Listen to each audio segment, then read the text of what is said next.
नमस्कार, online classes में आपका स्वागत है। और हम एयरफोर्स नेवी के लिए कुछ क्वेश्चन की डिस्कस कर रहे थे। तो हमने 30 क्वेश्चन इससे पहले वाली सीरीज में डिस्कस करे थे। आज हमारा 31 to 60 का टारगेट रहेगा। चलिए, हमारा जो पहला क्वेश्चन है उसको देखिए। पहला क्वेश्चन ये पूछा हुआ है कि स्टीफन नियतांक सिग्मा का मात्रक क्या है। देखिए, मात्रक के बारे में पूछा हुआ है। तो स्टीफन नियतांक के बारे में जब हम बात करते हैं तो स्टीफन नियतांक होता क्या है। देखिए, किसी भी जगह से आने वाली एनर्जी इस चीज़ पे डिपेंड करती है कि वहाँ का टेम्परेचर कितना है। किसी भी स्टार, किसी भी तारे वगैरह से जो ऊर्जा आती है, एनर्जी आती है, उसके टेम्परेचर पे डिपेंड करती है। और स्टीफन का नियम ये कहता है कि किसी भी जगह से आने वाली वो ऊर्जा जो उसके एकांक क्षेत्रफल से प्रति सेकंड निकलती है, वो उसके ताप की चतुर्थ घात के समानुपाती होती है। ठीक है, जो किसी भी स्टार है, कोई उससे आने वाली एनर्जी जो है, ठीक है, पर यूनिट एरिया से पर यूनिट टाइम में जितनी भी एनर्जी आएगी उसके टेम्परेचर की 4th पावर के प्रोपोर्शनल रहेगी।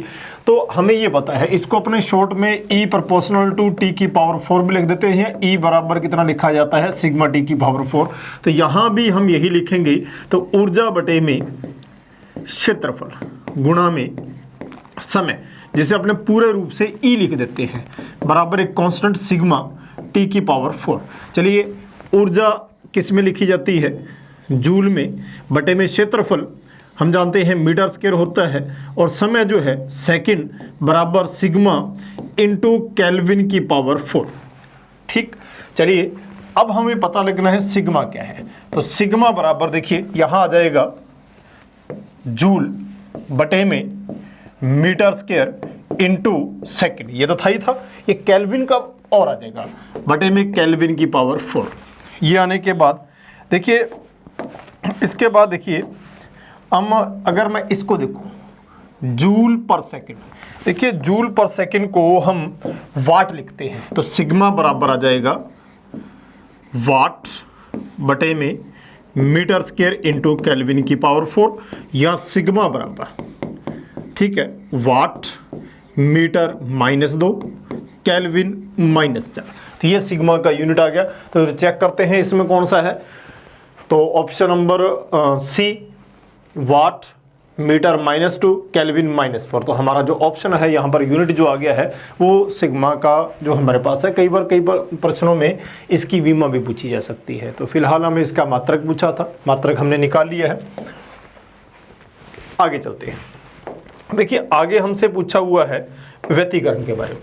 कहता व्यतिकरण घटना प्राप्त होती है, जो इंटरफेरेंस जो होती है, इंटरफेरेंस जो है वो कहता कब मिलता है। उसने लिखा कि केवल अनुदैर्ध्य यांत्रिक तरंगों द्वारा। देखिए, सबसे पहले तो हमें ये पता होना चाहिए कि अनुदैर्ध्य तरंगें कौन सी होती हैं। देखिए, अनुदैर्ध्य तरंगों को अपने लॉन्गिट्यूडिनल कहते हैं, और लॉन्गिट्यूडिनल वेव्स वो होती हैं जो जिस डायरेक्शन में जाती है उसी डायरेक्शन में अपने कंपन करती है, वाइब्रेशन भी उसी डायरेक्शन में होता है। ये तरंगे जो हैं अपने पास, इसको कहते हैं अनुदैर्ध्य। दूसरी होती है अनुप्रस्थ तरंगे। अनुप्रस्थ तरंगे या ट्रांसवर्स वेव वो होती हैं, ट्रांसवर्स वेव में जो वाइब्रेशन हो रहे होते हैं, कंपन हो रहे होते हैं, वो जो इसकी प्रोपोगेशन की डायरेक्शन है, संचरण की दिशा है, उसके परपेंडिकुलर इसके वाइब्रेशन होते हैं। ऐसे को अपने कहते हैं अनुप्रस्थ तरंगे। ठीक है, दो प्रकार की तरंगे आ गई है, अनुदैर्ध्य और अनुप्रस्थ, लॉन्गिट्यूडिनल ट्रांसवर्स दोनों वेव आ गई हैं। तीसरी बात अपने को ये पता होना चाहिए यांत्रिक तरंगे किसे कहते हैं और विद्युत चुंबकीय तरंगे किसे कहते हैं। यांत्रिक तरंगे यानी कि मैकेनिकल वेव। मैकेनिकल वेव यांत्रिक तरंगे वो होती है जिनको चलने के लिए मीडियम की जरूरत होती है, माध्यम की जरूरत होती है। और तीसरा रहता है हमारे पास इलेक्ट्रोमैग्नेटिक वेव, विद्युत चुंबकीय तरंगे। इलेक्ट्रोमैग्नेटिक वेव वो होती हैं जिनके लिए किसी भी मीडियम की जरूरत नहीं होती है। तो अब हमारे पास 4 गुण आ गए हैं। पहला जो है इसका यांत्रिक तरंगे, दूसरा है विद्युत चुंबकीय तरंगे। यानी कि हमें ये पता करना है कि व्यतिकरण की जो घटना है वो किस में होती है। ठीक है, यांत्रिक तरंगों में होती है या विद्युत चुंबकीय तरंगों में होती है, अनुप्रस्थ तरंगों में होती है या अनुदैर्ध्य तरंगों में होती है। तो कुल मिला के बात यह है कि जो व्यतिकरण की घटना है वो प्रकाश में होती है। ठीक है, लाइट में इंटरफेरेंस की जो घटना है होती है। और लाइट यानी कि प्रकाश के अंदर जब व्यतिकरण की घटना होती है तो प्रकाश पहली बात तो विद्युत चुंबकीय तरंगे हैं, इलेक्ट्रोमैग्नेटिक वेव होती है, दूसरी अनुप्रस्थ प्रकृति के होते हैं। और इसी प्रकार साउंड वेव में भी व्यतिकरण इंटरफेरेंस होता है।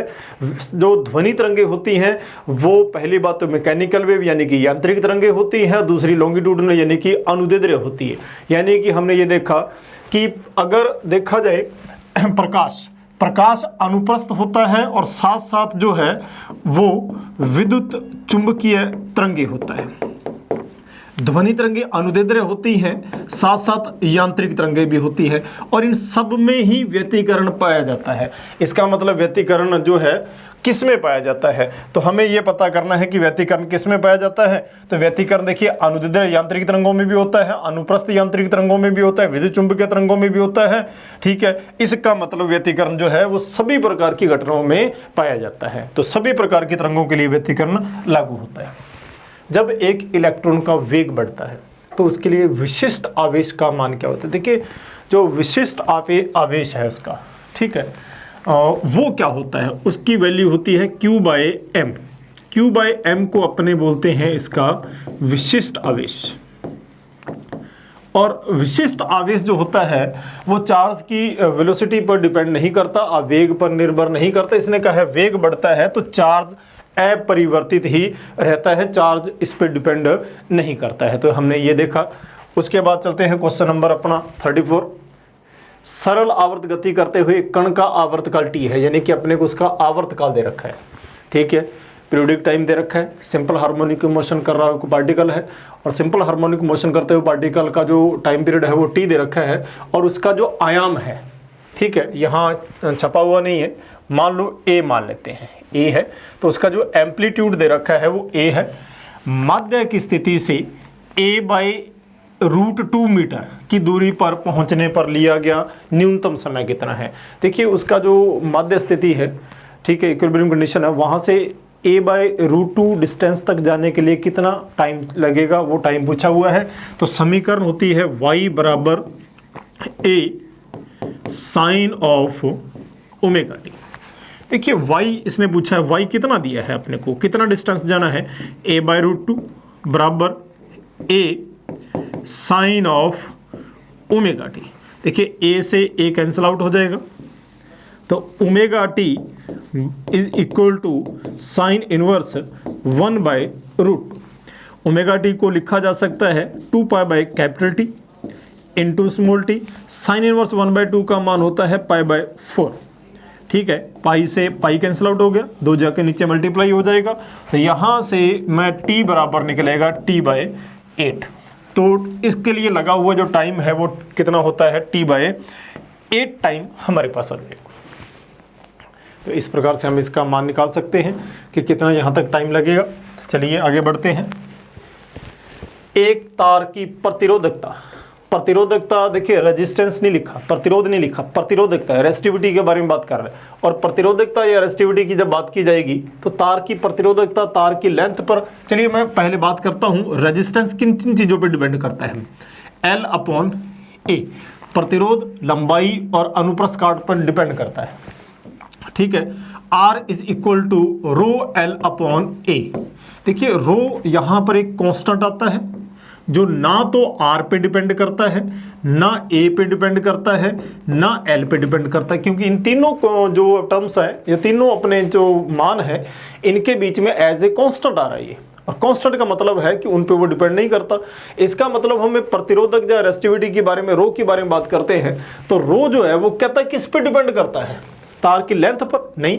ठीक है, अनुप्रस्थ काट क्षेत्रफल यानी क्रॉस सेक्शन एरिया है वायर का, उस पर डिपेंड करता है। ठीक है, उस पर भी नहीं डिपेंड करता, लंबाई के साथ घटता है बढ़ता है। ठीक है, क्षेत्रफल के साथ बढ़ता है, ऊपर पे कोई कथन सत्य नहीं है। देखिए ये इन सारी चीज़ों पे ही डिपेंड नहीं करता है। हाँ, रेसिस्टिविटी डिपेंड किस पे करती है, प्रतिरोधकता निर्भर किस पे करती है, 2 चीज़ों पे। पहली धातु की प्रकृति पर, ठीक है, जो मेटल लिया है, कौन सी धातु ली है, उस पर डिपेंड करता है। आपने सोना लिया है, चांदी लिया है, लोहा लिया है, तांबा लिया है, किस चीज़ की वायर ली है, उस पर डिपेंड करता है। नंबर 2 बात, टेम्परेचर पे डिपेंड करता है। टेम्परेचर जैसे जैसे इंक्रीज होगा, तापमान जैसे जैसे बढ़ेगा, वैसे वैसे रेसिस्टिविटी जो है उसकी डिक्रीज होती जाएगी। धातुओं के लिए बात कर रहा हूँ।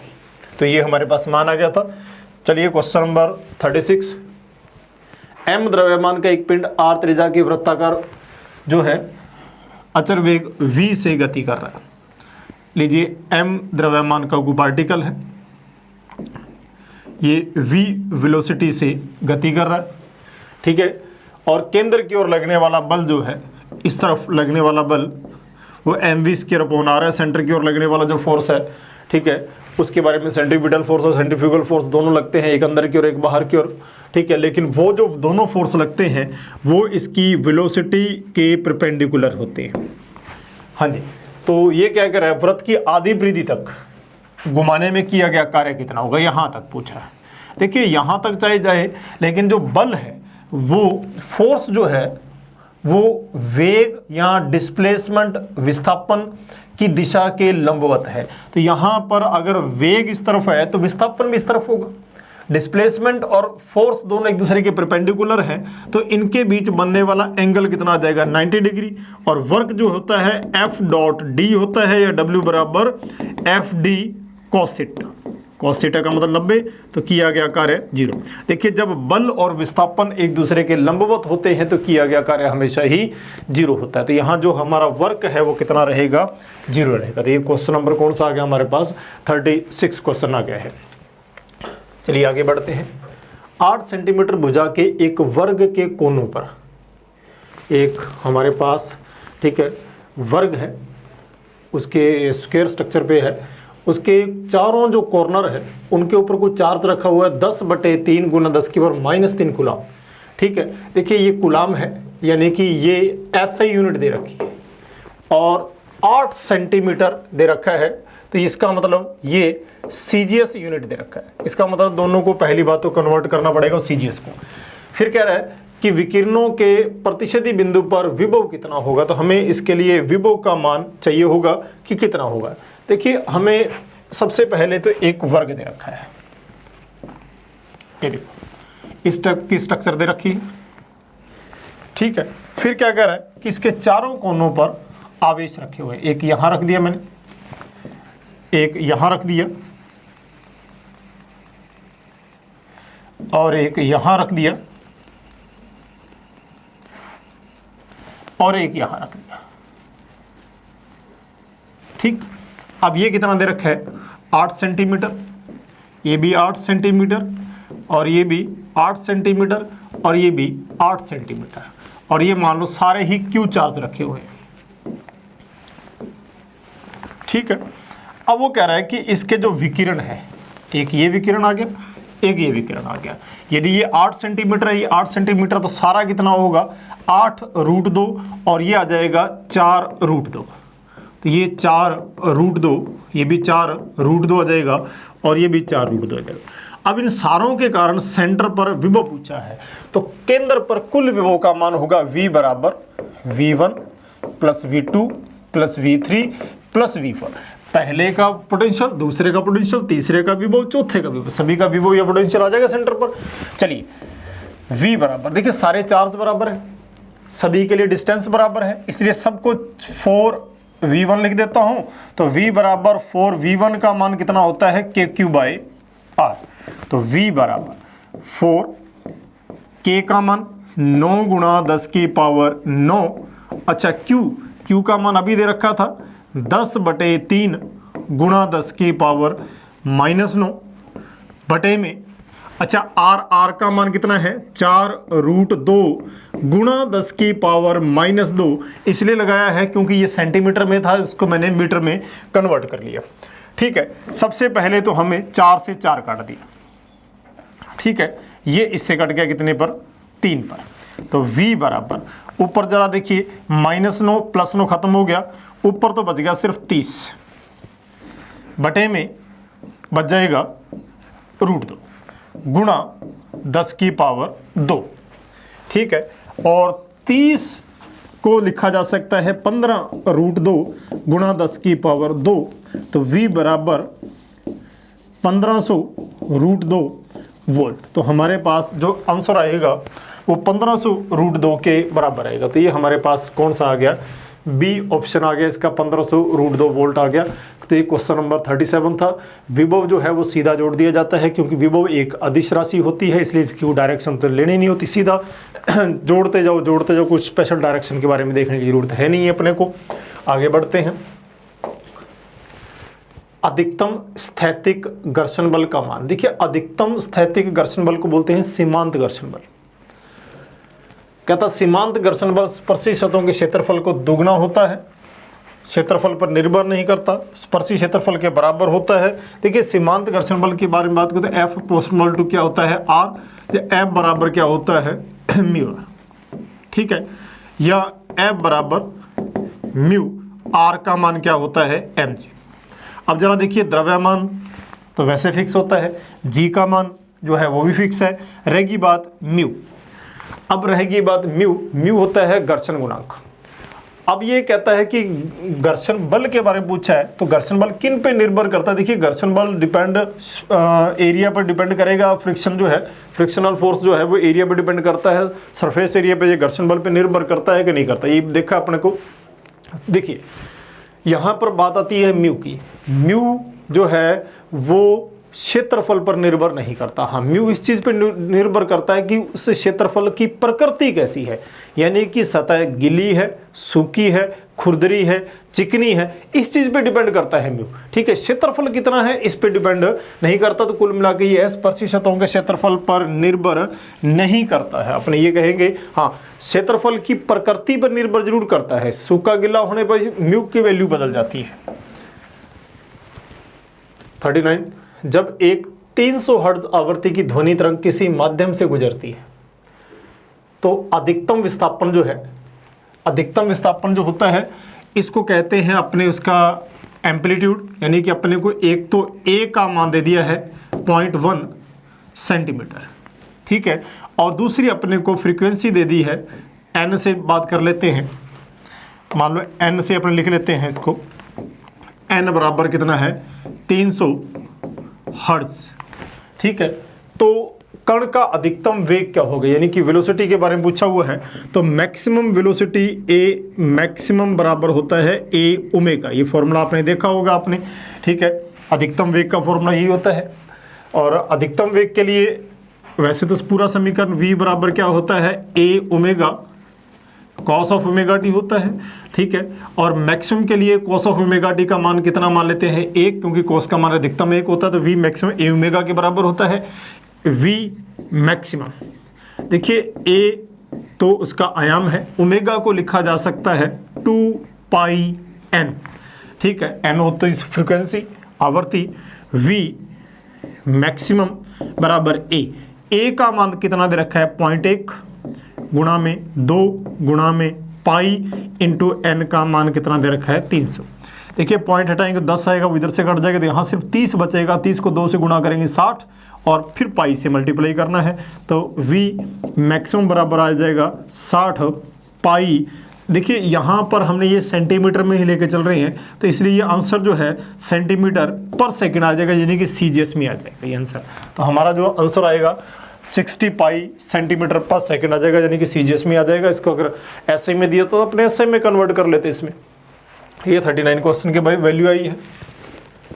एक साइकिल सवार 15 मील घंटे की चाल से वृत्तीय मार्ग पर टर्न कर रहा है इस प्रकार से, ठीक है, तो है अपनी चाल को दुगना कर दे तो फिसलने की संभावना कितनी होगी। देखिए, जब कोई वृत्ताकार मार्ग पे घूमता है तो उस पर लगने वाला जो फोर्स होता है वो mv²/r होता है, ठीक है, और ये जो उसको बाहर की ओर खींचेगा, जितना तेज मुड़ेगा उतना ही बाहर की ओर फोर्स लगेगा और उसके गिरने की संभावना बढ़ जाएगी। लेकिन यदि वो अपना वेलोसिटी के बारे में बात करता है, यदि वो चाल को दुगना कर देता है तो बाहर की ओर लगने वाले फोर्स 4 गुना बढ़ जाएगा, जिसके कारण उसके गिरने की संभावना 4 गुना ज़्यादा हो जाएगी। वेग 3 गुना करते ही बाहर गिरने की संभावना 9 गुना हो जाएगी। इसी प्रकार अपने को तो 2 गुना का है, तो दुगना होते ही तो उसके फिसलने की संभावना है वो कितने गुना हो जाएगी, यहाँ पर 4 गुना हो जाएगी। तो क्वेश्चन नंबर अपना 60 था, 40 था। अब अपने 41 के बारे में बात करते हैं। किसी पिंड का जड़त्व वह गुण है जिसके कारण, देखिए जड़त्व यानी कि इनर्शिया, वो कहता है कि इनर्शिया क्या है। इनर्शिया या जड़त्व वो गुण है जो उसके अंदर चेंजिंग, परिवर्तन का विरोध करता है। अगर वो विराम है तो विराम ही रहना चाहता है, गतिमान है तो गतिमान ही रहना चाहता है, रेस्ट में तो रेस्ट में रहेगा, मूव कर रहा है तो वो उसी कंडीशन पे, वो कांस्टेंट वेलोसिटी से ही मूव करना चाहता है, एक समान वेग से ही गतिमान रहना चाहता है। हाँ, तीसरी बात, अगर वो लीनियर मोशन यानी कि सरल रेखा पर गतिमान है तो वो सरल रेखा पर ही अपनी डायरेक्शन चेंज नहीं करेगा, वो स्ट्रेट लाइन पर चलेगा तो सरल रेखा पर ही चलेगा। ठीक है, वो डायरेक्शन चेंज अपने आप नहीं कर सकता। दिशा परिवर्तन यानी कि चेंजिंग का विरोध करता है। तो वो कह रहा है कि जड़त्व क्या है, तो अपनी विराम अवस्था में परिवर्तन का विरोध करता है। बिल्कुल सही बात है ये भी। ठीक है, परिवर्तन का, गति की अवस्था में परिवर्तन का विरोध करता है, ये भी है। दिशा में परिवर्तन का विरोध करता है, ये भी सही बात है। ठीक है, अब तीनों के बजाय तो इसमें विराम तथा एक समान रेखा की दोनों में विरोध करता है। बिल्कुल है, विराम गति है या एक समान गति चल रहा है वो। ठीक है, विराम में है, एक समान है, दोनों में जब परिवर्तन होगा तो वो इस परिवर्तन का विरोध करेगा। तो हमारा ऑप्शन कौन सा रहेगा यहाँ पर, डी ऑप्शन आ जाएगा। ये 41 क्वेश्चन था। दो समतल दर्पण परस्पर समकोण बनाते हैं। दो दर्पण दे रखे हैं, दो मिरर दे रखे हैं, आपस में एक दूसरे पर परपेंडिकुलर होते हैं। ये देखिए, एक दूसरे पे थीटा यानी कि 90 डिग्री का एंगल बनाते हैं।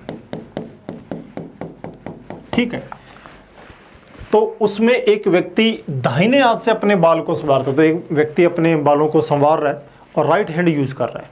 अगर वो राइट हैंड यूज करता है तो आप जानते हैं मिरर में उसको अपना लेफ्ट हैंड उठा हुआ दिखाई देगा, लेकिन फिर वो बहुत सारी फोटो देखेगा, क्योंकि वहाँ एक प्रतिबिंब या एक इमेज नहीं बनेगी, काफ़ी सारी इमेज, सिर्फ एक इमेज बनती है तो वो ठीक है, लेकिन वहाँ काफ़ी सारी इमेज बन रही है, तो उनके बारे में है।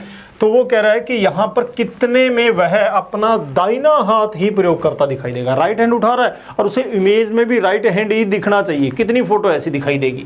देखिए, सबसे पहले तो अपने ये देखोगी इमेज या फोटो बन कितनी रही है, तो 60 में थीटा का भाग देते हैं अपने हमेशा, और इससे पता लग जाता 4, और ये हमारे पास इवन नंबर है, सम संख्याएं हैं।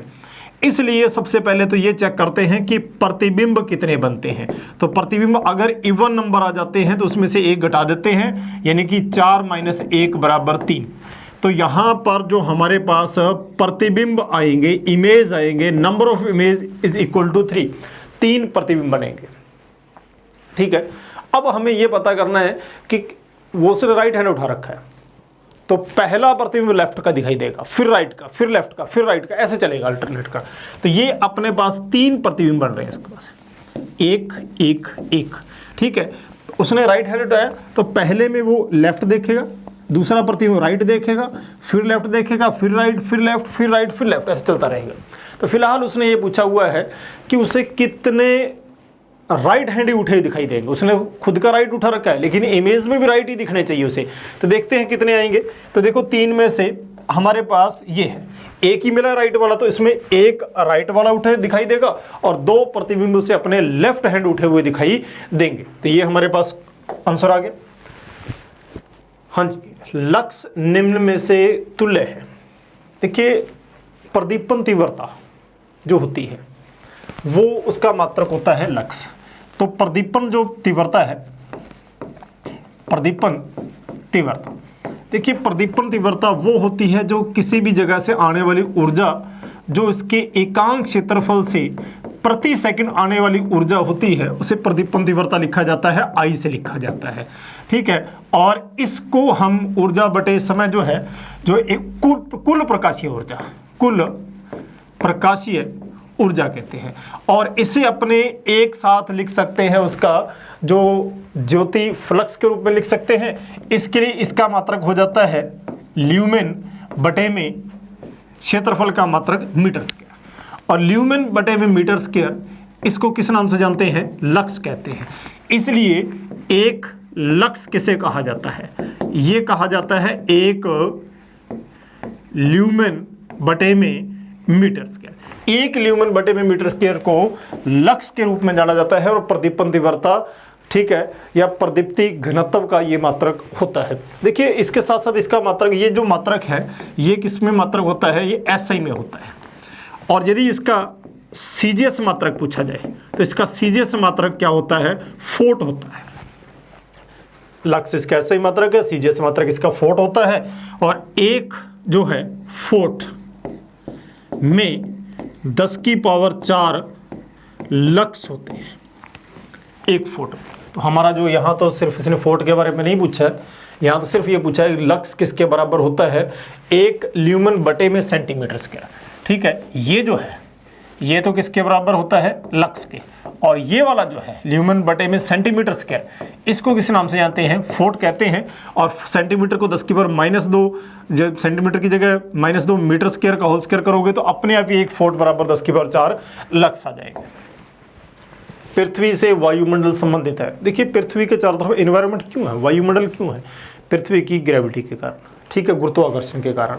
अगर यहाँ ग्रेविटी ना हो तो पृथ्वी के चारों तरफ फिर वायुमंडल भी नहीं आएगा। तो ये हमारा जो वायुमंडल है वो इसी कारण है। 2 का ए और बी का विस्थापन समय ग्राफ इस प्रकार है कि वो 30 डिग्री और 60 डिग्री कोण बनाते हैं, तो वेगों का अनुपात क्या होगा। देखिए जब अपने ग्राफ खींचते हैं तो इधर मैंने ले लिया विस्थापन और इधर ले लिया मैंने समय, और ये कोई ग्राफ ले ली, उसकी ढाल ले ली। जब मैं इसके अंदर दोनों तरफ इस प्रकार से ग्राफ बनाता हूँ, परिवर्तन देखता हूँ, तो इधर तो विस्थापन का परिवर्तन आ जाएगा डेल्टा आर, और इधर क्या आएगा डेल्टा टी। और जब हम निकालते हैं टेन थीटा बराबर होता है लंब में परिवर्तन बटे में आधार में परिवर्तन, तो टेन थीटा बराबर क्या होता है v, यानी कि विस्थापन और समय के बीच जो भी ग्राफ खींचा जाता है उसका अगर मैं ढाल लेता हूँ, स्लोप लेता हूँ, तो वो उसके वेग को प्रदर्शित करता है।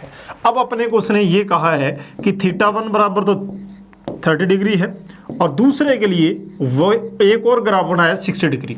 दोनों कंडीशन पर वेगों का अनुपात निकालना है, तो VA/VB बराबर पहला आएगा tan 30/tan 60, VA/VB बराबर 1/√3, और ये आ जाएगा √3, तो VA/VB बराबर 1/3 आ जाएगा, यानी कि 1:3 आ जाएगा दोनों वेगों का आंसर। तो हमारे पास ऑप्शन कौन सा आ जाएगा इसका, डी ऑप्शन हमारे पास इसका माना जाएगा। तो हमारे पास डी ऑप्शन आ गया इसका। आगे बढ़ते हैं, किस तापमापी द्वारा सूर्य का ताप मापा जाता है। देखिए टेम्परेचर सूर्य का मापना है तो बहुत सारे थर्मामीटर आते हैं।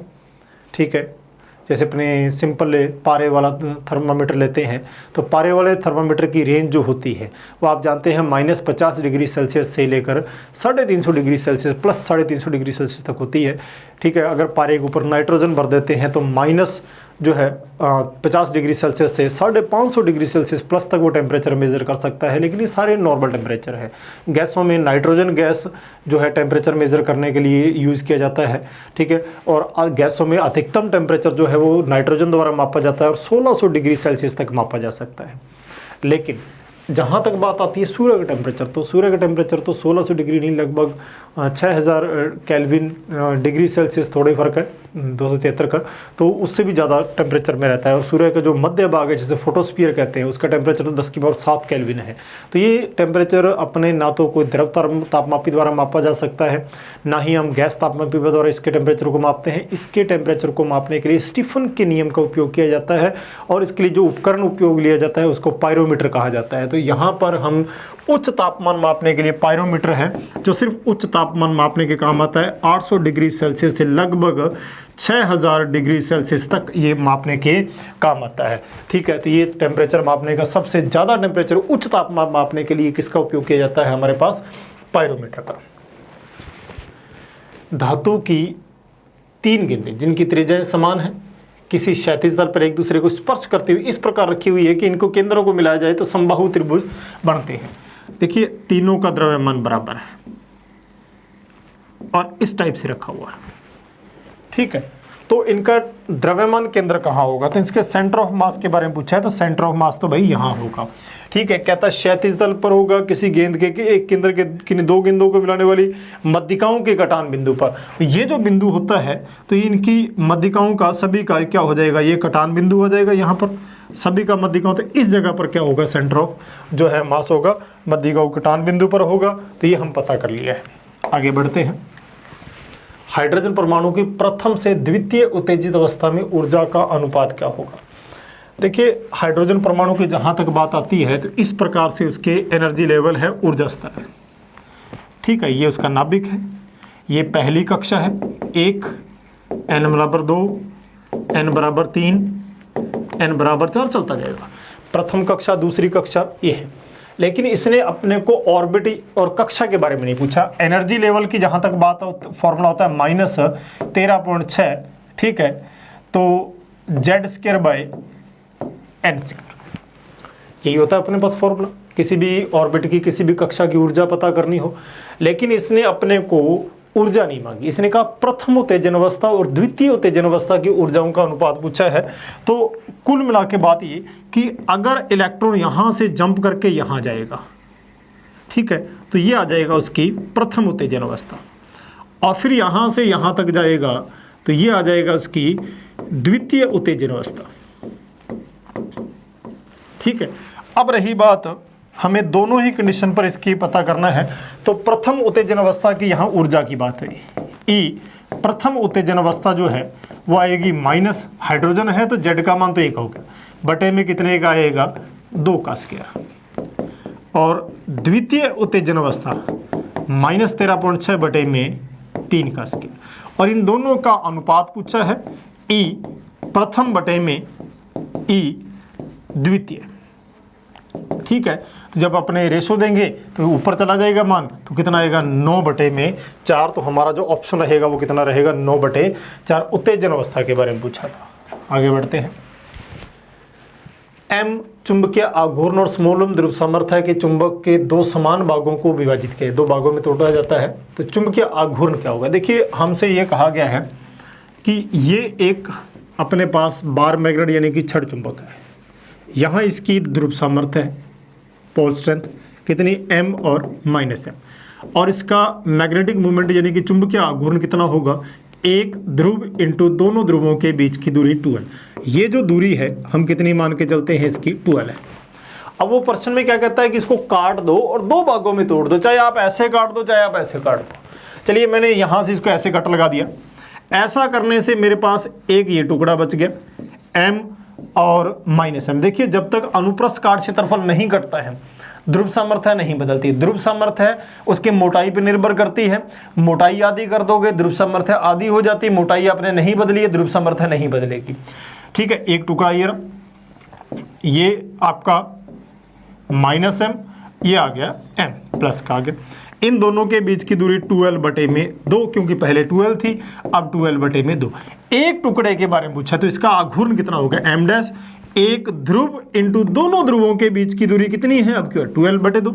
m इंटू 2l तो पहले वाला आघूर्ण है, तो m' बराबर क्या आएगा m/2, यानी कि आप चुंबक को ऐसे काट दोगे तो आघूर्ण कितना हो जाएगा m/2। हाँ ऐसे काट देते ना तो भी m/2 ही रहता, कारण क्योंकि ऐसे काटने थे ये कितना आता है m/2, लेकिन लंबाई उतनी पड़ी रहती। तो किसी भी टाइप से काट लो तो चुंबकीय आघूर्ण जो है इस क्वेश्चन के अकॉर्डिंग कितना हो जाएगा m/2 हो जाएगा। एक प्रत्यावर्ती धारा परिपथ में I बराबर 100 साइन, ठीक है, 200, यहाँ पाई आएगा, पाई टी, ठीक है। परिपथ में धारा 0 से बढ़कर शिखर तक पहुंचने में लगा हुआ समय कितना? देखिए जब प्रत्यावर्ती धारा चलती है तो इस प्रकार से चलती है। एक पूरा चक्कर जब तय हो जाता है तो लगा हुआ समय कितना होता है t, आधे चक्कर का कितना हो जाता है t/2, और ये वाला समय होता है t/4, और ये समय होता है 3t/4। अपने से प्रश्न में पूछा है कि परिपथ की धारा को 0 से बढ़कर शिखर मान तक पहुंचने में कितना टाइम लगता है, यानी कि यहाँ से शिखर मान कितना होता है यहाँ तक। तो ये हमें कितना टाइम पूछा हुआ है, हमारे प्रश्न में t/4 टाइम पूछा हुआ है। शिखर तक पहुंचने में जो समय लगता है वो कितना होता है t/4। चलिए सबसे पहले तो हम देखते हैं यहाँ पर जो फॉर्मूला होता है I बराबर I0 sign of omega T होता है। देखिए I0 की जगह 100 है, sine of 200 pi t omega t. अगर कंपेयर करते हैं तो ओमेगा का मान कितना आ जाता है 200 पाई। अच्छा ओमेगा को क्या लिखा जा सकता है 2 पाई बाई कैपिटल टी बराबर 200 पाई। तो यहाँ से t का मान निकालो, ये बटे में आ गया, तो पाई से पाई कट गया तो 1 बटे में 100। ये तो उसका आवर्तकाल आया है पूरा, लेकिन उसे शिखर तक पहुंचने में लगा समय है। तो हम ये पता कर सकते हैं कि 0 से शिखर तक पहुंचने का समय कितना होता है T/4। ठीक है, T कितना है आपका 1/100 बटे में 4, यानी कि 1/400 सेकंड। तो ये हमारे पास मान आ जाएगा कौन सा, डी ऑप्शन आ जाएगा। अगर वो कहता है कि आधे चक्कर तक का लगा हुआ समय, तो यहाँ कितना आ जाता फिर T/2। पूरे चक्कर का समय पूछ लेता तो 1/100 सेकंड। फिर तो अलग अलग मान जैसे पूछता जाएगा पता करते जाएंगे। एक वायु का बुलबुला झील की तली से ऊपर की ओर आता है, उसकी त्रिज्या दुगनी हो जाती है यदि वायुमंडलीय दाब h ऊंचाई के जल स्तंभ के बराबर है। तो झील की गहराई क्या होगी? पहली बात तो इसने कहा है कि वायुमंडलीय दाब कितना है। ठीक है, वायु का दाब कितना होता है P0, और इसे लिख देते हैं अपने कोई भी H-dg, और वो कहता है किसके बराबर है, कैपिटल H-dg। कैपिटल H कहते हैं H ऊंचाई के जल स्तंभ के बराबर है। और पानी का घनत्व आप जानते हैं कितना होता है, 10⁻³ किलोग्राम प्रति मीटर क्यूब, और जी का मान 10 मीटर पर सेकंड स्क्वायर का त्वरण है। ये तो वायुमंडलीय दाब है। ठीक है, तो वो कह रहा है कि वायु का बुलबुला झील की तली से ऊपर आता है तो उसकी त्रिज्या दुगनी हो जाती है। तो झील की गहराई क्या होगी? चलिए झील की गहराई पता करते हैं। देखिए ये आपकी झील है। अगर यहाँ की बात की जाए तो यहाँ उसकी त्रिज्या कितनी मान लेते हैं r, तो यहाँ दाब कितना है, एक तो वायु का दाब यहाँ कितना है P0 प्लस h, कितनी गहराई मान लेते हैं h गहराई के जल का दाब आ जाता है। तो यहाँ जो दाब आ जाता है वो कितना आ जाएगा P0 प्लस H/dg। जब ये ऊपर जाता है तो दाब कम होता जाता है, आयतन बढ़ता जाता है, और यहाँ तक जाते जाते बुलबुले की त्रिज्या कितनी हो जाएगी 2r हो जाती है, और दाब कितना रह जाता है सिर्फ वायु। पानी से तो ऊपर आ गया, जब यहाँ आ जाएगा इस जगह पर दाब किसका रहेगा, पानी तो नीचे रहेगा, तो यहाँ सिर्फ वायुमंडल का दाब है, लेकिन यहाँ पर दाब किसका है, वायु का दाब प्लस जल का दाब। चलिए हम जानते हैं इस घटना में अपने टेम्परेचर चेंज नहीं होता, तो हम मानते हैं P1 V1 बराबर फॉर्मूला लेते हैं P2 V2। चलिए पहली स्थिति जमीन वाली चलते हैं। ठीक है, वहां क्या है P0 प्लस H/dg। ठीक है, घनत्व को कई बार रो से भी लिखा जाता है, इंटू आयतन कितना है 4/3 πr³ बराबर ऊपर जाने पर दाब कितना रहेगा P0 इंटू आयतन कितना है 4/3 पाई इंटू 2r का क्यूब। ठीक है, सबसे पहले 4/3 पाई से 4/3 पाई काट दिया मैंने, तो यहाँ क्या बच गया P0 प्लस H/dg। ठीक है, इंटू r³ वहाँ देखिए 8r³ इंटू P0, 8r³ हो गया, r³ से r³ और काट दिया, तो H/dg बराबर देखिए कितना 8 P0 है, और ये P0 इधर से घट गया तो 7 P0। तो झील की गहराई H बराबर 7 P0 बटे में dg। ठीक है, 7 P0 का भी मान बताया था कितना आया था H/dg बटे में dg से dg कट गया, तो झील की गहराई कितनी आ गई है 7h। ठीक है, तो यहाँ से हमें पता लग गया कि झील की गहराई कितनी है 7h। तो हमारे पास ऑप्शन नंबर कौन सा आ जाएगा, यहाँ पर सी ऑप्शन हमारा आंसर आ जाता है। Question number 52। एक तांबे के वलय को क्षैतिज रखा जाता है तथा एक छड़ चुंबक को उसके अक्ष की दिशा में गिराया जाता है। गिरते हुए चुंबक का त्वरण वलय से गुजर रहा है, तब क्या होगा? ठीक है, तो गिरते हुए जो है त्वरण जब वह वलय से गुजर रहा है उस कंडीशन पे पूछा है। देखिए कई कंडीशन आती हैं। सबसे पहले देखिए आप चुंबक मैग्नेट यहाँ है NS, दूसरी बात ये है, और दूसरी कंडीशन ये है कि इससे राइट वो गुजर रहा है NS, और तीसरी घटना में वो क्या कर चुका है, इसको पार कर चुका है NS। देखिए जब वो इसके करीब आ रहा है तो जब नज़दीक आएगा तो ये वलय क्या करेगा, जब नज़दीक आएगा तो N की भांति व्यवहार करेगा, क्योंकि जब कुंडली पास आएगी तो फ्लक्स बढ़ेगा तो उसको रोकने का प्रभाव काम करेगा।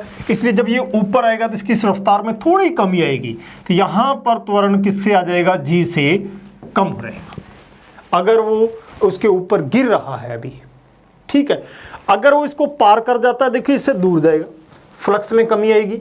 S दूर जा रहा है तो S को रोकने के लिए ये किसका काम करेगा, N का, और इसे ऊपर की ओर जो आकर्षण लगाएगा, इसके कारण भी इसकी रफ्तार में कमी आएगी। तो यहाँ भी इसका त्वरण क्या है, G से कम आएगा। लेकिन प्रश्न में क्या कहा है, गिरते हुए चुंबक का त्वरण जब वह वलय में से गुजर रहा है, देखिए जब वह वलय में ठीक बीच में है, इस कंडीशन पर है, इस कंडीशन पर जो त्वरण होगा वो A बराबर क्या होगा, G के बराबर है। गिरने से पहले त्वरण G से कम, गिरने के बाद भी G से कम, लेकिन ठीक इसके बीच में यदि, ठीक इसके बीच में यदि है, तो एक क्षण के लिए वो बात कर रहा है, जब वो गुजर रहा है तो उस कंडीशन पर उसके त्वरण का मान कितना रहेगा अपने पास, G के बराबर रहेगा। तो हमें इसका मान पता लग गया है, तो गुरुत्वीय त्वरण के बराबर ही इसमें क्या रहेगा, उस टाइम रहेगा। हाँ, गिरते हुए चुंबक का त्वरण जब वह वलय में से गुजर रहा है, उस कंडीशन के बारे में पूछा हुआ है। ध्यान रखना कंडीशन, इसमें कई प्रश्न आते हैं। एक प्रश्न जब वो गिर रहा है, एक जब गिर के पार निकल चुका है, और एक ठीक बीच में है। जब ठीक बीच में है उस कंडीशन पे बात हमसे कर रहा है। तो हमने इसका आंसर पता कर लिया। अच्छा, धातु का ऊष्मीय चालकता गुणांक किस पे निर्भर करता है? देखिए, ऊष्मीय चालकता गुणांक का मतलब होता है कि जब किसी सतह से ऊष्मा का प्रवाह होता है, मान लो ये कोई छड़ है, इसमें से ऊष्मा का प्रवाह होता है, पहले सिरे का तापमान θ1 है, दूसरे ताप θ2 है, लंबाई L है। तो जो ऊष्मा का प्रवाह है वो निर्भर करता है, पहले बात तो इसके अनुप्रस्थ क्षेत्रफल पर, तापांतर पर, ठीक है, समय पर, और लंबाई के व्युत्क्रमण अनुपाती। Q बराबर एक कांस्टेंट लिया जाता है K A θ1 θ2 T बटे में L। तो ये जो है ऊष्मीय चालकता गुणांक कांस्टेंट आता है, ठीक है। और कांस्टेंट किन के लिए है, जिनके बीच में आया है। अब वो इसी ऊष्मीय चालकता गुणांक के कहता है, तापांतर पर नहीं जी, तापांतर के लिए तो कांस्टेंट है, क्षेत्रफल पर नहीं, मोटाई पर नहीं। तो ये क्या है, धातु की प्रकृति पे जरूर निर्भर करता है, ठीक है। जैसे K का मान जो है धातु का ज्यादा होता है K का अधातु से, ठीक है। बाकी अगर K देखा जाए, चांदी का ज़्यादा होता है किससे, कॉपर से, और कॉपर का ज़्यादा होता है किससे, एल्युमिनियम से। अब वैसे विडमैन फ्रेंच ने कहा था कि जो विद्युत के अच्छे सुचालक होते हैं वो ऊष्मा के भी अच्छे सुचालक होते हैं, ऐसा अपने बात कभी की हुई है। तो यहाँ पर हमें ये पता लगा कि जो ऊष्मीय चालकता गुणांक है वो किस पर निर्भर करता है, धातु के पदार्थ पर निर्भर करता है। एक तांबे की छड़ में DC धारा प्रवाहित की जाती है तो उत्पन्न चुंबकीय क्षेत्र कहाँ होगा। देखिए, एक तांबे की छड़ है, DC चलेगी तो संपूर्ण क्षेत्रफल में चलती है। देखिए, AC की बात करते हैं तो AC किसी भी छड़ के संपूर्ण क्षेत्रफल में नहीं चलती है। AC केवल उसके सरफेस पे चलती है। AC कभी भी तार के अंदर नहीं चलती है, सतह पे चलती है। इसे स्किन इफेक्ट या त्वचा प्रभाव कहते हैं। लेकिन DC की बात आती है तो DC पूरी तार में चलती है। यदि बाहर क्षेत्रफल पूछा जाए तो B बराबर फॉर्मूला होता है म्यू नॉट I बटे में 2 पाई स्मॉल r। यदि पृष्ठ पर इसके चुंबकीय क्षेत्र पूछा जाए तो B बराबर होता है म्यू नॉट I बटे में 2 पाई r, कैपिटल R इसकी त्रिज्या है छड़ की, ठीक है, और सबसे ज़्यादा होता है। यदि अंदर पूछा जाए तो अंदर क्षेत्रफल जो चुंबकीय तीव्रता उसका फॉर्मूला था म्यू नॉट I बटे में 2 pi capital R square into small r। यानी कि इसके बाहर भी होता है, पृष्ठ पर भी होता है और अंदर भी होता है। यही पूछा चुंबकीय क्षेत्र कहाँ होगा, केवल छड़ के अंदर, ठीक है, केवल छड़ के बाहर, छड़ के अंदर और बाहर, बिल्कुल छड़ के अंदर भी होगा और छड़ के बाहर भी होगा, दोनों ही जगह यहाँ पर जो है चुंबकीय क्षेत्र इसके बनेगा। कौन सा कथन सही है? N प्रकार का जर्मेनियम ऋण आवेशित होता है। देखिए, मैंने पहले कहा है कि चाहे P टाइप सेमीकंडक्टर है, चाहे N टाइप सेमीकंडक्टर है, चाहे PN जंक्शन डायोड है, ये सारे के सारे उदासीन होते हैं। इनका टोटल चार्ज, कुल आवेश पूछा जाए, PN जंक्शन डायोड पूछ ले, ठीक है, P टाइप सेमीकंडक्टर पर आवेश पूछ ले, N टाइप सेमीकंडक्टर पर चार्ज पूछ ले, तो ये सारे के सारे उदासीन होते हैं। तो यही वही प्रश्न घूम के यहाँ आया हुआ है। N प्रकार ऋणावेशित नहीं होता, P जो है P प्रकार का धनावेशित तो नहीं, N और P जर्मेनियम दोनों उदासीन होते हैं। बिल्कुल, N टाइप और P टाइप दोनों ही क्या होते हैं, चार्जलेस होते हैं, उदासीन होते हैं। तो यही हमें आंसर आ जाता है। फ्यूज तार जो है क्या होना चाहिए? देखिए, फ्यूज तार जो होते हैं उसको यूज़ किया जाता है घरों में कि जब स्पार्किंग हो जाता है फ्यूज तार उड़ जाता है, जल्दी गल जाता है स्पार्किंग से, इस कारण वो पूरे घर के बाकी उपकरणों को जलने से बचा लेता है। तो जरा सी भी हीट पैदा होने से वो पिघल जाए तो उसका गलनांक कम होना चाहिए, ठीक है। और हीट पैदा करने के लिए उसमें रेजिस्टेंस उसका ज़्यादा होना चाहिए। तो फ्यूज़ तार की प्रतिरोधकता, रेसिस्टिविटी जो है उसका वो ज़्यादा होती है, रो का मान ज़्यादा होता है, और गलनांक उसका जो मेल्टिंग पॉइंट है, गलनांक बिंदु है, वो क्या होना चाहिए, कम होना चाहिए फ्यूज़ तार का। तो यहाँ पर फ्यूज़ तार के बारे में पूछा है तो विशिष्ट प्रतिरोध जो है वो, ठीक है, ज़्यादा होना चाहिए, और उसका गलनांक जो है वो फ्यूज़ तार का कम होना चाहिए, ठीक है। फ्यूज़ तार का गलनांक जो है वो कम होता है। तो क्वेश्चन नंबर अपना था, वर्षा की बूंदें गोलाकार होती है। बिल्कुल, वर्षा की बूंदें गोलाकार होने का रीजन सब जानते हैं। इसका रीजन क्या है, पृष्ठ तनाव है, क्योंकि प्रत्येक आकृति अपने क्षेत्रफल को न्यूनतम करने की कोशिश करती है, और ये जो गुण है उसका क्या कहलाता है, पृष्ठ तनाव कहलाता है, ठीक है। अगर बड़ी बूंद चपटी हो जाती है उसका कारण ग्रेविटी होता है, छोटी बूंद गोल होती है, इसका रीजन ये है कि वो सरफेस टेंशन के कारण होती है। अधिकतम समय तक उपयोग करने पर स्प्रिंग तुला सही पाठ्यांक नहीं देती है। देखिए, किसी भी चीज़ को यदि बार बार खींचा जाए, ठीक है, तो उसके अंदर उसकी इलास्टिसिटी में कमी आ जाती है, उसकी प्रत्याशा कम हो जाती है, और फिर वो वापस अपने मूल अवस्था में बार बार नहीं पहुंच पाता। तो ये जो गुण है उसकी प्रत्याशा में कमी के कारण होता है, ठीक है। इसलिए बार बार किसी स्प्रिंग को अपने यूज़ करते रहते हैं, लंबे समय तक यूज़ करते रहते हैं, तो उसकी प्रत्याशा में कमी आने के कारण उसके द्वारा मापे गए रिजल्ट जो है वो त्रुटिपूर्ण आने लग जाते हैं, ठीक है। तो ये हमारा क्वेश्चन नंबर 58 था। गैस द्वारा अथवा गैस पर किया गया कार्य कैसे निर्भर कर, देखिए गैस द्वारा किया गया कार्य, ये गैस पर किया गया कार्य, W बराबर फॉर्मूला होता है P/dV, कहाँ से, V1 से V2। देखिए, पहली बात तो गैस द्वारा जो किया गया कार्य है, जब निकाय पर किया गया कार्य, निकाय द्वारा किया गया कार्य है, वो प्रारंभिक अवस्था पर निर्भर करता है, अंतिम अवस्था पर निर्भर करता है, और पथ पर भी निर्भर करता है, ठीक है। इसलिए जो है किया गया कार्य पथ पर निर्भर करता है। हाँ, अगर आंतरिक ऊर्जा में पूछा जाए तो आंतरिक ऊर्जा पथ पर निर्भर नहीं करती है, ठीक है। लेकिन अगर कार्य पूछा जाए तो कार्य पथ पर निर्भर करता है। तो इसलिए यहाँ हमारे पास जो आंसर आएगा वो कौन सा आएगा, प्रारंभिक अवस्था, अंतिम अवस्था एवं पथ पर।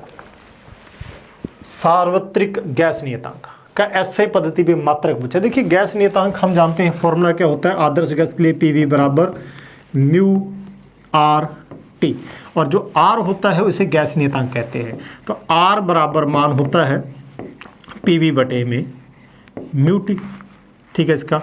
और PV को हम लिख सकते हैं यहाँ पर जूल में, बटे में म्यू मोल इंटू तापमान केल्विन।